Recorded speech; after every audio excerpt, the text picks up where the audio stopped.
Hello everyone, welcome to the ITLS Academy. In continuation with the testing of the adulterants, today we'll be taking the new topic on the testing of adulterants, taking the product as the pulses. Before going to the detection, let me tell you as cereals and pulses and their products from the large part of the diet of the most of the people, it is important that the quality of these food is maintained properly. If the samples received at the laboratory, that should be examined for the filth, and your filth is generally includes your uric acid, the rodent hairs and excreta, the infestations, the damages, the breakage in the living fungal attack and insect damage, moisture, pesticide residue, your mycotoxins, fumigants residue and heavy metals. These are the impurities that is present in the pulses could be examined by through our neck, through our eyes only, and we can clearly observe what is the difference. Talking about the rodent urine on the grains or the pulses, it could be shows fluorescent in under the ultraviolet light, and that could also be detected easily. So some samples of the pulses contain your toxicants naturally present, such as your cyanogenetic glycosides, and added organic coloring material can be or can also be extracted out from the pulses or pulse floor with 80% of the ethanol, and after evaporation of the ethanol the identification may be completed in the usual way. So these are the certain methods. Before going through the test, we can also go through the visualization, and impurities can be easily sought out by these simple techniques. So when examining the samples for the contaminants, it can be preferable to wash the whole grain with organic solvent or pesticides residue, or with the dilute nitric acid for mercury, for especially for the mercury, rather than the use of mild samples, sorry. So here are the experiments which, other than this, we can also go for certain types of experiment, easily experiments on which we can work on. First is your the detection of talc powder on rice or barley.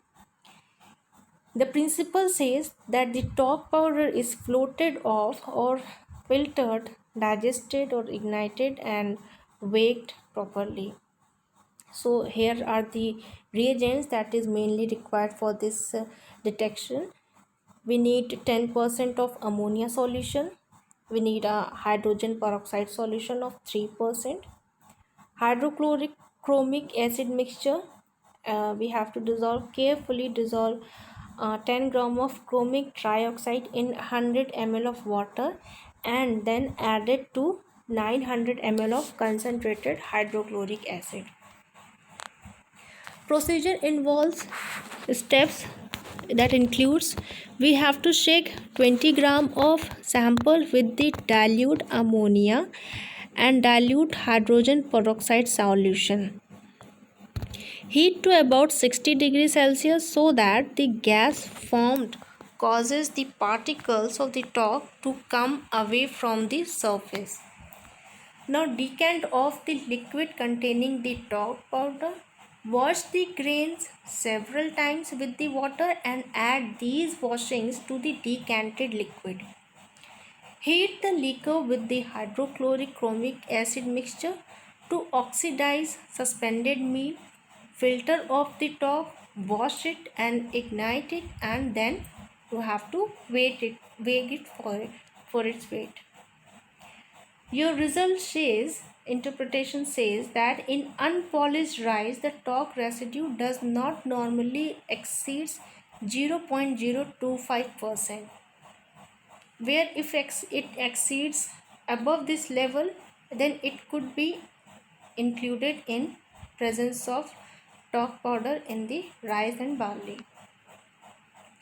Next method is the detection of methanol yellow color in pulses. What happens sometimes, to give a bright color to the pulses, the shoppers used to color the pulses with the maternal yellow.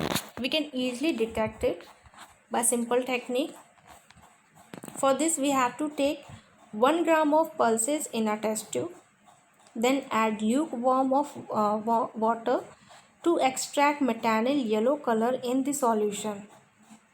Vortex the mixture and let the mixture to stand. Now add few drops of concentrated HCl. No color change will be observed in the test tube with unadulterated pulses, while there occurs a pink color in the test tube with the adulterated pulses, as maternal yellow color on reaction with the concentrated HCl gives a pink color. So the diagram shows the clear appearance of the unadulterated pulses and the adulterated pulses, which gives the pink color or the creamish reddish color above the layer of acid. Next detection is the detection of Dhatura seeds in the food grains. For this testing, we have to take a small quantity of food grains in a glass plate. Examine the impurities visually. The Dhatura seeds, which are flat with the edges and blackish brown in color, can be separated out by close examination. Here are the diagram below showing the Dhatura seeds in the food grain and the individual diagram or individual figure of the Dhatura seeds to identify the exact structure and appearance of the Dhatura seeds, so that it could be easily to differentiate between the pulses and the Dhatura seeds adulteration. Next is the detection of Kesari dal in dal whole and split. For this experiment, you have to take a small quantity of dal whole or split dal in a glass plate. Examine the impurities visually. The pure dal will not have any such impurities, while the Kesari dal, which has edged type appearance, showing a slant on one side and square in appearance, can be separated out by close examination.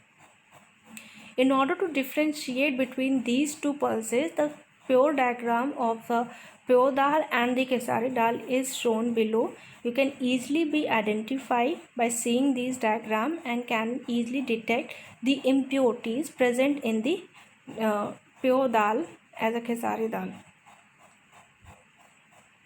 Next detection is the detection of added color in the food grains. For this, we have to take a transparent glass of water. Now add 2 teaspoons of food grains and mix thoroughly. The pure food grains will not leave any type of color, whereas the adulterated food grains leave color immediately into the water. The below diagram shows the differences between the pure as well as the adulterated food grains. Next is the detection of chakunda beans in the pulses. Take a small quantity of pulses in a transparent glass plate. Examine the impurities visually.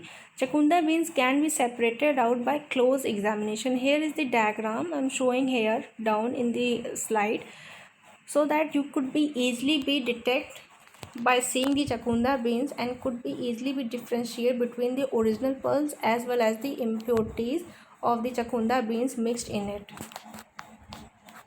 Thank you for being with us. For more information, please log on to our website www.itlsacademy.com. You can also follow us on Instagram, Facebook, WhatsApp, LinkedIn, Twitter. And yes, do not forget to subscribe our channel ITLS Academy at YouTube. Thank you.